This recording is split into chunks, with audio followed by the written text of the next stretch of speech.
You ever have a moment where something just clicks and you realize you're not here to play small? That's the energy we're bringing this season. Welcome to Taboo Talks with Crystal, where we get honest about the messy middle of healing, rising, and rewriting the rules. Each week, we dive into real conversations around healing, leadership, identity, and choosing to live on your own terms. No filters, no performance positivity, just truth, tools, and a whole lot of permission to take up space. Whether it's just you and me today, or I'm joined by a guest who's been through the fire and found purpose on the other side, you're in the right place. Let's get into it.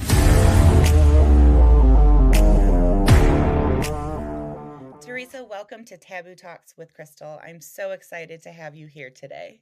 Oh, thank you for having me. I'm excited to be here. Absolutely. So let's just start with your journey. How did kindness become your mission? And what inspired you to create Journey in Kindness? The inspiration, sadly, came from a school shooting back in 2018. And God put it on my heart to write these students a letter. And I started out, "Dear students," I grieved with them, I sympathized with them. I know that one, I think they were trying to get laws changed and they were just hitting, more red tape and more red tape. So there's a lot of frustration afterwards. So I said, you know what? Laws take forever. You can do something today. Sit with that kid that's sitting alone at lunch. If someone's dropping papers and pencils, help them pick them up. Don't just walk by or laugh. Just, there's simple little things you can do by how you treat each other can make a huge difference. And that's how this all got started. And I got in there talking to schools. I was having a lot of fun. And would you know it, COVID hit. And COVID, ripped the rug out from everybody. Yeah. And we all, you and I and everyone else, we ended up on social media. And I started to really realize what adults were saying to each other. And it wasn't very nice. I'll just tell you, some of it was out and out cruel. And then I'm thinking, okay, we're all on social media. So are your kids. And your kids are looking at your social media if for no other reason than they don't want you talking about them on your social media. But then they see what you are writing, what you are posting. And it's not nice. But they think, oh, if she does it or he does it, mom and dad do it, I can do it too with my friends. And no. So at that point in time, I decided to change my focus and say, okay, we got to talk to these parents. We've got to get the parents to become the CEOs of their families, to just take charge again and sit down and actually, think about what philosophies, what values do they want to instill in their kids. And so it went from there. And I now speak to PTO groups, actually any club or organization whatsoever at this point, because I'm asked to all sorts of things. But my focus is mainly on parents and getting them through just simple day-to-day activities. Don't freak anybody out. I'm not piling a lot on your plate, but just the little simple day-to-day stuff and where you can model kindness for your children. Right, because it's so important, because kids don't do as we say.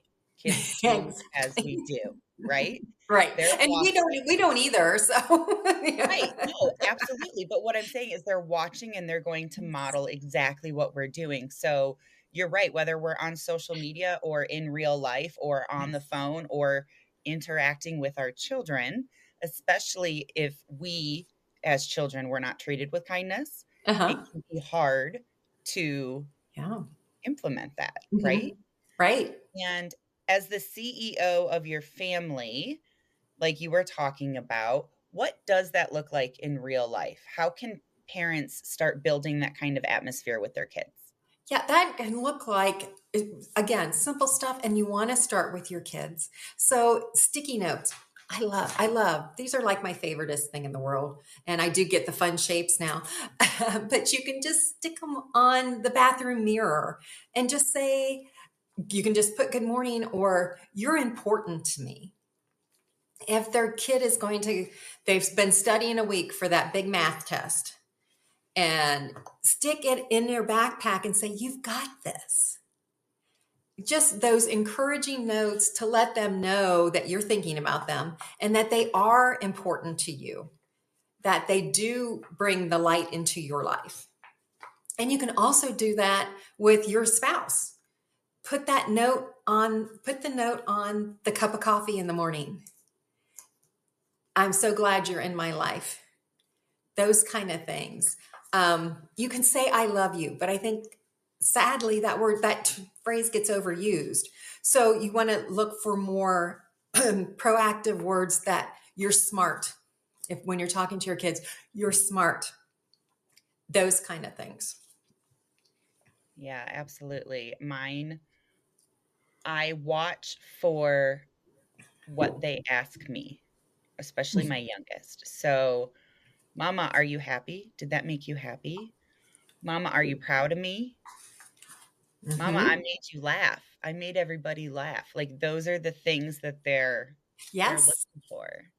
Yeah, those things like you make me smile, and you are the joy in my world. You can also, and your kids are younger, obviously, but as they get older and you're in the school ages, and this can be from first grade through 12th grade, check in with them with just little questions that say, what was the best thing that happened to you today? And you Mhm. can do this over dinner when you're running them to all their extra activities. And because I always talk to my kids the most in the car. We had the best conversations Yep. driving somewhere. So I said, I think it's the best time to ask the questions because it's relaxed. And sometimes kids don't always respond when you're doing that eye to eye. But Yes. if you're doing it in a more relaxed way, washing the dishes and they're helping dry, some stuff like that, they tend to respond better. So I always did, what's the best thing that happened today? What's the thing that you didn't like that happened today? And what made you laugh? Mm. And that, I think Mm. that's the three the most telling. Yeah, so at night I have a routine with my kids and we do favorite and least. What was your favorite thing that Mhm. happened today and your least favorite thing that happened today? And then it usually sparks a little Yeah, conversation. But what made you laugh? I love that. I love that's my favorite. And I know my niece uses what was the high point of your day? What was the low point of your day? So what I give are tips or just ideas, but you take it and do Mhm. what works. You can take it and tweak it like you did, what works best for you and your family. I love it. Kindness seems so simple, but you have mentioned it's often misunderstood or Mhm. overlooked. Yes. Why do you think people struggle to put kindness into practice, especially in today's world? In today's world, I think we get caught up in all the busyness of our world and we get caught up on this little thing. We're so like this, so hyper focused on our phones that we Right. miss what's going on around. And I know I've been criticized. Well, I've heard all this before. And I said, yeah, but okay. So what are you doing? If you've heard this before, what are you doing? And they give me the blank stare. So I'm trying, it is a lot, as I said, you have heard before, but I'm saying let's be intentional about it. And let's put the phone down when you're walking so that you can make eye contact with people again, and say hi. I know I did this on the walking trail. I walk my dog almost every morning on the walking trail and I say hi to people and they are startled. Like, oh, hi. Why are people startled? You just think, does no one say hi? This is what had hit me. It just hit me that you need to get off your phones, even when you're walking and jogging. Because I see that all the time. And I'm like, how can you do a 5 mile walk and read on your phone the whole time? Right. So we just need to reconnect with each other. And that's what I stop and say, be intentional about your acts of kindness. Absolutely. One of my favorite sayings, Teresa, is I never lose. I win or I learn. So I want you to think about Love your that. biggest lesson so far in your journey. What would Ooh. that be? And what did you learn from it that you would like our listeners to take away? Oh my gosh, that it's that there's been so many. Now I'm thinking about it. There's been so many because I've had to do a lot of research. That yes, kindness is simple, but people need a framework to put it in, and it took me a while to come up with that framework for that. That not everybody is going to respond the way you think they are. Like I can say hello and good morning, and they might look at me and growl and keep walking. And so you just have to, and that's brought in another chapter of it's not always about you. He's just having a bad day, and you've got to let him have his bad day. So all those little things. And then I think the fact when I found out through research that kindness actually, there's a study that shows that it does make a difference, that there truly affects our brains. And if you and I exchange an act of kindness, that our serotonin levels go up, our happy hormones. So now we're happy, but I always find this fascinating is that anyone that observes it, their serotonin levels also go up. So just from one small act of kindness, we've already created a room full of happy people, and that ripple is just going to keep growing. I love that. That's so true. And there's studies backing it. Like Yes. this is scientifically proven. This is scientific studies. Yeah, you can go to Mayo. Yeah, Mayo Clinic has done studies. The Harvards and Yales have done studies. I don't know how many's out there. There's actually quite a few. When I went to look, I'm like, oh my goodness, that are out there. And it's just not the two universities. Many of the Mayo clinics have done them as well. And I think that's important to note because a lot of times we can think that these small things seem too simple, too easy. It's just, that's not really going to do anything, right? But right. It actually does. And I use the smile and hello. I've got several examples I'll share real quick of the simplicity. And a friend had retired, bored stiff, so they went and decided, I'm going to be a parking garage attendant. Okay. And he's having the time of his life as a parking garage attendant. But he said, it's so much fun. And he went on vacation for 2 weeks and came back. And his regular customers said, oh, thank God you're back. I have missed that smile and good morning. I've had 2 horrible weeks because you put my day on the right note with that smile and that good morning. I have missed it so much. And he came up to me after that and he goes, you kindness lady. He goes, I knew that you had something, but I really didn't know the impact of the simple acts of kindness. He said, I had no idea I impacted those people's lives. And all he did was smile and say, good morning. I love that. That's it. The other real simple one, and we can all say smile and good morning, and it doesn't cost anything. The other one was, I was in the grocery store and a woman, the crying toddler in the cart, I think a lot of parents, we've all been there. And she's trying to open the produce bag.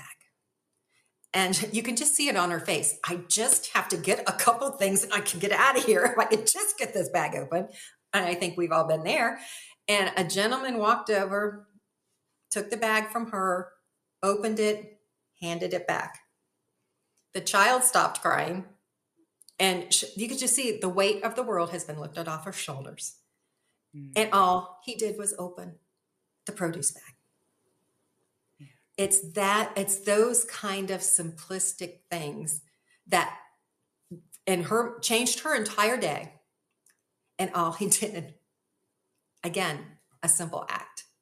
And I think that's where, with my process, I want people to get used to just going through your day and intentionally saying, okay, I'm going to the grocery store.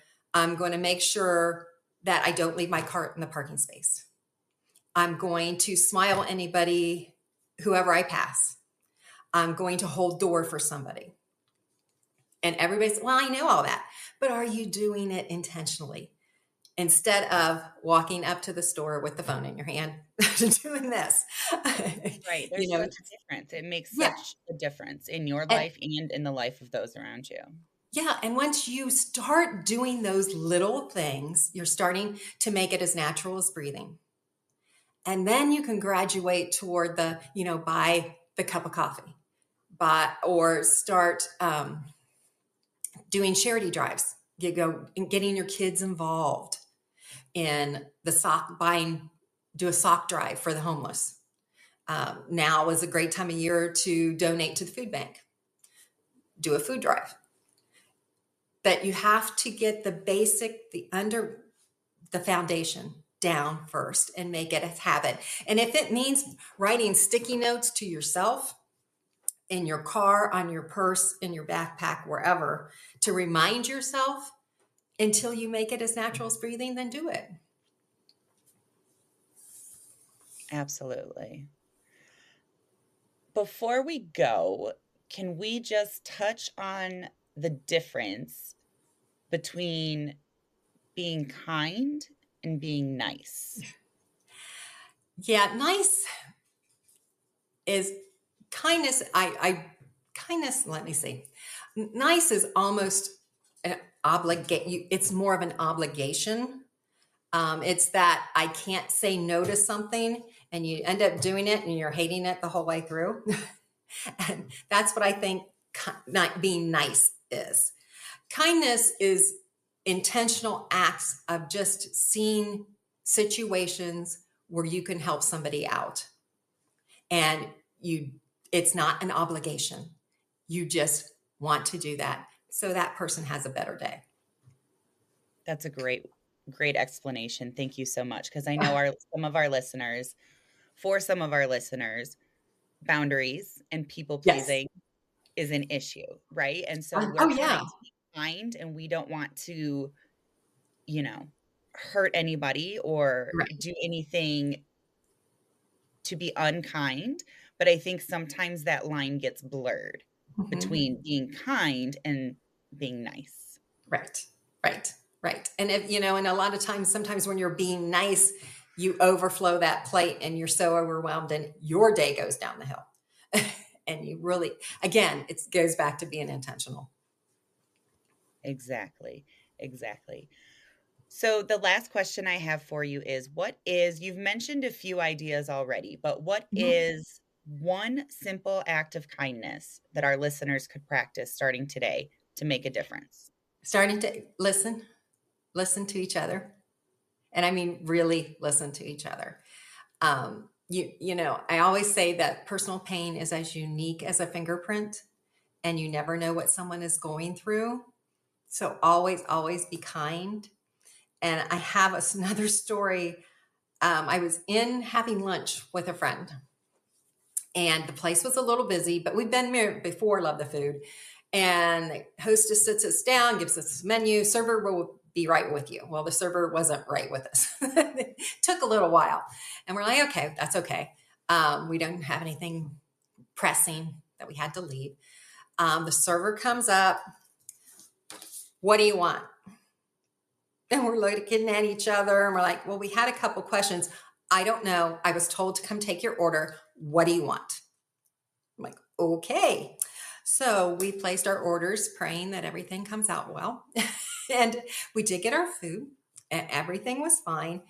And then we did have a choice to make because she was not good, not kind, not nice. No, rudest server I think I've ever had.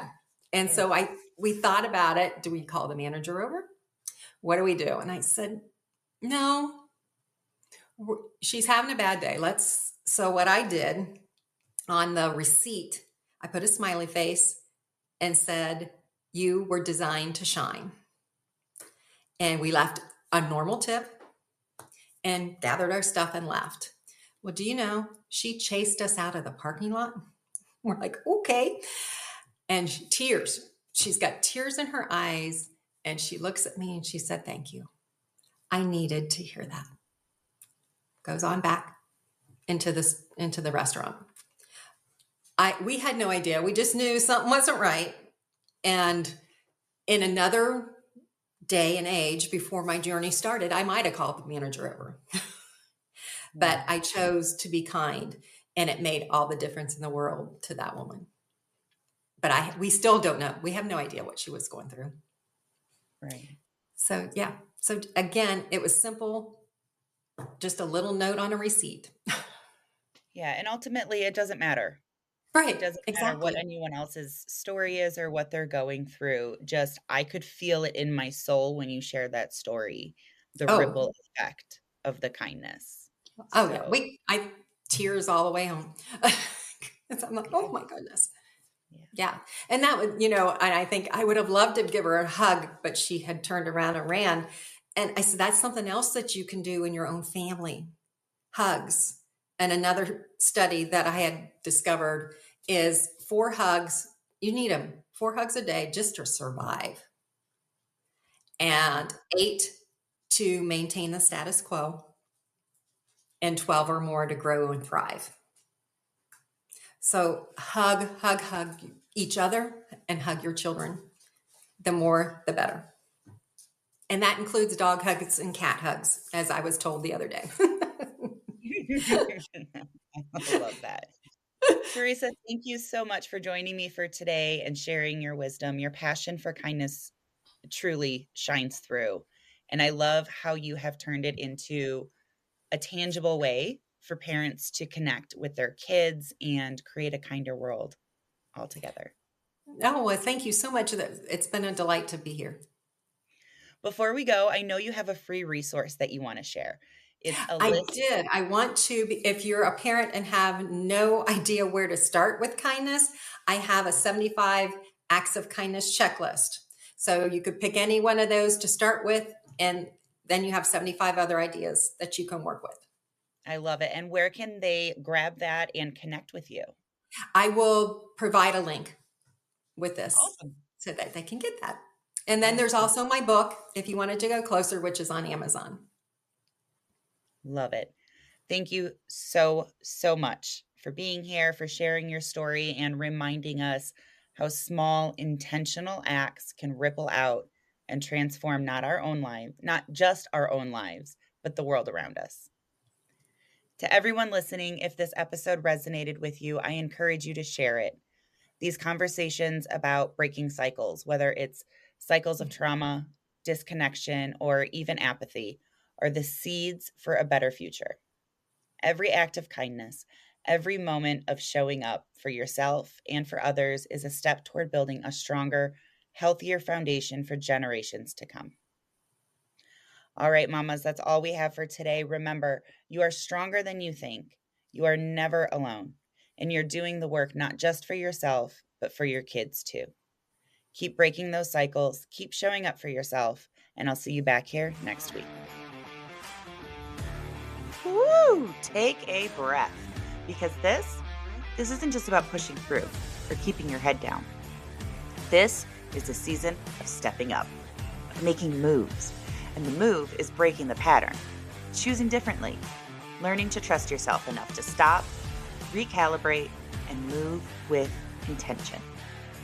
Breaking cycles, not just for you, but for the generations that come after you. If this episode resonated, please send it to someone who needs it, because real conversations deserve to be heard. And if you enjoyed today's episode, I'd love for you to leave a review on Apple or Spotify. It helps us reach more people who are ready to step it up. Listen, if you're not just here to survive, but to build something real, whether it's in your life, your leadership, or your business, let's connect. Whether you want to work with me, book me as a speaker, or learn how to build a brand that actually aligns with your purpose, head over to crystalcasey.com/links. Everything you need is there. And remember, you were never meant to just keep going. You were meant to break the cycle, build something real, and reclaim your power. keep leading, keep creating, and I'll see you back here next Tuesday.